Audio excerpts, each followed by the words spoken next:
তাও এটা ব্যবহার করছে না মানুষ। দেখতে থাকুন, গ্লোবাল বলছে।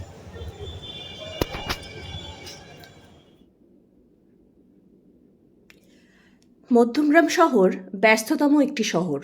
প্রতিনিয়ত হাজার হাজার গাড়ি চলাচল করছে সোদপুর রোড, জাতীয় সড়ক, বাদু রোডের উপর দিয়ে। তৈরি হয়েছে একটি ভূগর্ভস্থ পথ অর্থাৎ সাবওয়ে। এমএলএ তথা রাজ্যের খাদ্যমন্ত্রী রথীন ঘোষ এবং বারাসাতের সাংসদ ডক্টর কাকলি ঘোষ দস্তিদার এর সক্রিয় উদ্যোগে এই ভূগর্ভস্থ পথটি তৈরি হয়েছে। কিন্তু অধিকাংশ মানুষই এই সাবওয়ে পথটি ব্যবহার করেন না। জীবনের ঝুঁকি নিয়ে রাস্তা পারাপার করছে। গাড়ি চলাচল করছে, পথচারীরা দেখতে পাচ্ছেন, আর তার মধ্যেই রাস্তা পারাপার করছেন সেই সব পথচারীরা। এই দৃশ্য চৌমাথায় দাঁড়ালে প্রতিনিয়ত দেখা যাবে। ট্রাফিকে গুরুত্ব দেয় না এরকম অভিযোগ ওঠে পুলিশের তরফ থেকেই। তবে কিছু কিছু মানুষজন ভূগর্ভস্থ পথটি ব্যবহার করেন। এই সাবওয়ে ব্যবহার করার জন্য মধ্যমগ্রাম পৌরসভা, মধ্যমগ্রাম ট্রাফিক গার্ড অসংখ্যবার প্রচার চালিয়েছে জনসাধারণের উদ্দেশ্যে, তারা যাতে সাবওয়ে দিয়ে ওপারে যান। কিন্তু সেভাবে কেউই পুলিশের বা পৌরসভার প্রচারকে গুরুত্ব না দিয়েই রাস্তার উপর দিয়েই ওপারে চলে যাচ্ছেন। আর এর ফলে মাঝে মধ্যে দুর্ঘটনার শিকার হচ্ছেন ওই পথযাত্রীরা। তার দায়ভার গিয়ে পড়ছে কর্মরত ট্রাফিক পুলিশের উপর। পুলিশের আক্ষেপ এখানেই। সাবওয়ে থাকা সত্ত্বেও সাবওয়ে ব্যবহার করছে না অধিকাংশ মানুষজনই। পুলিশের বার্তা, মানুষের কাছে সাবওয়ে দিয়ে চলুন এবং নিজেদের প্রাণ বাঁচান। সময়ের চেয়ে জীবনের মূল্য অনেক বেশি। মধ্যমগ্রাম পুরসভার গুরুত্বপূর্ণ জাতীয় সড়কের উপরে যে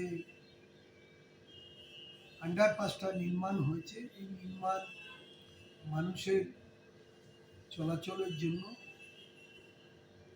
অনেকে দেখছি রাস্তার উপর যশোর দিয়ে ক্রস করছে। প্রত্যেক যাত্রী সাধারণের কাছে আবেদন করব, মধ্যমগ্রাম পৌরসভার পুর প্রধান হিসাবে আপনারা সাবওয়েটি ব্যবহার করুন এবং নিজের জীবনকে সুরক্ষিত করুন।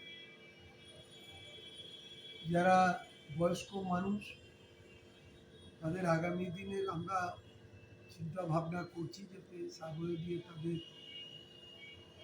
সোদপুর রোড থেকে বাদু রোডে কীভাবে করা যায় তার পরিকল্পনা করছি।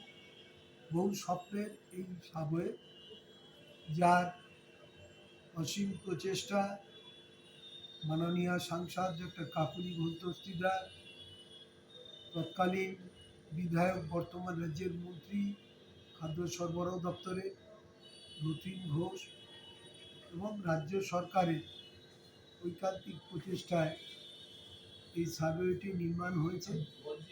আপনারা সকলেই সাবওয়ে দিয়ে সোদপুর রোড হয়ে আপনারা বাদু রোডে বা যশোর রোডে যাবেন। মধ্যমগ্রাম ট্রাফিক তথা বারাসাত ট্রাফিকের পক্ষ থেকে জনসচেতনতা বাড়ানোর জন্য আমরা অনেক ক্যাম্প করেছি। রাস্তায় কীভাবে চলতে হবে না হবে, রাস্তা পারাপার কী করে করবেন, সব কিছুই আমরা বুঝিয়েছি। তো এখন আমাদের মধ্যমগ্রাম চৌমাথায় যারা পারাপার হচ্ছেন তাদের কাছে আমাদের একটাই আর্জি আছে যে আপনারা জীবনের ঝুঁকি এড়িয়ে রাস্তাকে সচল রাখতে সহযোগিতা করুন। আপনারা যে সাবওয়ে আছে,